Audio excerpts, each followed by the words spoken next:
সুন্নত সালাতে কি রাসূলুল্লাহ কোন নির্দিষ্ট সূরা পড়তেন? এমন সহিহ রিওয়ায়াত আছে, যেমন সূরা কাফিরুন, ইখলাস অনুরূপ। যদি কোনো ব্যক্তি সুন্নতের এক রাকাতে একসাথে কয়েকটি সূরা পড়ে তাহলে কি সালাত শুদ্ধ হবে? দুটি প্রশ্ন করেছে। একটি প্রশ্ন হচ্ছে যে সুন্নত সালাতে কি কোনো নির্দিষ্ট সূরা পড়তেন রাসূলুল্লাহ? হ্যাঁ, পড়তেন।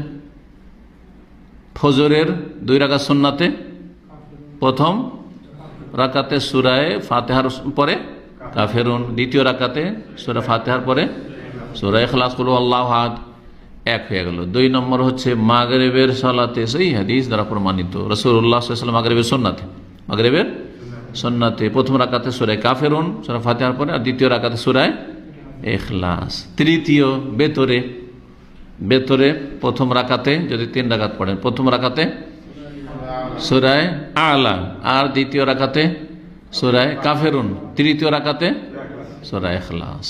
জি, এগুলি সহিহ হাদিস দ্বারা প্রমাণিত। তবে এগুলো ওয়াজিব নয়, সুন্নাত মুস্তাহাব। আর সুন্নাত মুস্তাহাব মাঝে মাঝে ছাড়তে হয়, ছেড়ে দেওয়া ভালো। কারণ না ছাড়লে যদি কেউ দেখে আর তার এলেম কম থাকে তাহলে ভাববে যে এটা ওয়াজিব হয়তো, জীবনও ছাড়তে দেখলাম না।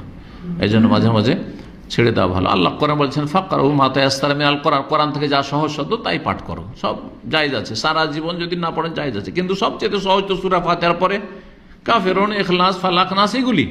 সুতরাং এই সুন্নতগুলোর উপর আমল করা রহস্য আছে। কেন? সকালবেলা যখনই ঘুম ভাঙলো, আপনি তাহাজ্জুদ পড়েন না হয়তো, আর তাহাজ্জুদ পড়ছেন, তাহলে ঘুম থেকে এটা প্রথম যে আপনি পড়বেন, হ্যাঁ, তাহলে বেতর, ঠিক না? এর সাথে নিয়ে যাচ্ছে, কারণ অধিকাংশ লোক এর সাথে বেতর পড়েন, কারণ অধিকাংশ লোক তার তাহাজ্জুদ পড়েন না, সেজন্য সেখানে বলছি। প্রথম ঘুম ভাঙলো, তাহলে প্রথম কোন নামাজ? ফজর নামাজ। আর ফজর নামাজ আগে হচ্ছে সুন্নাত। সুতরাং প্রথম ঘুম থেকে উঠে যেন ঘোষণা করছেন যে আল্লাহ, তুমি যখন আর একদিনের জন্য আমরা হায়াতটা ফিরিয়ে দিলি, সুতরাং আমি ঘোষণা করছি যে কাফেররা যে পূজা করে ওই পূজা আমি করি না। লা আবুদু মা তা'বুদুন, আমি এক আল্লাহর ইবাদত করি। লাকুম দীনুকুম ওয়ালিয়া দীন, আমার দিন আমার কাছে থাকবে। জি, তোমরা যা পারবে তাই করো। কুল হু আল্লাহু আহাদ, আল্লাহ এক ও একক। জি, এইভাবে ঘোষণা, তাওহীদের ঘোষণা করে দিলেন আপনি। শিরক থেকে মুক্ততার ঘোষণা করলেন। সূরা কাফির হচ্ছে বারাআতুম মিনাশ শিরক, শিরক থেকে সম্পর্ক ছেদের ঘোষণা।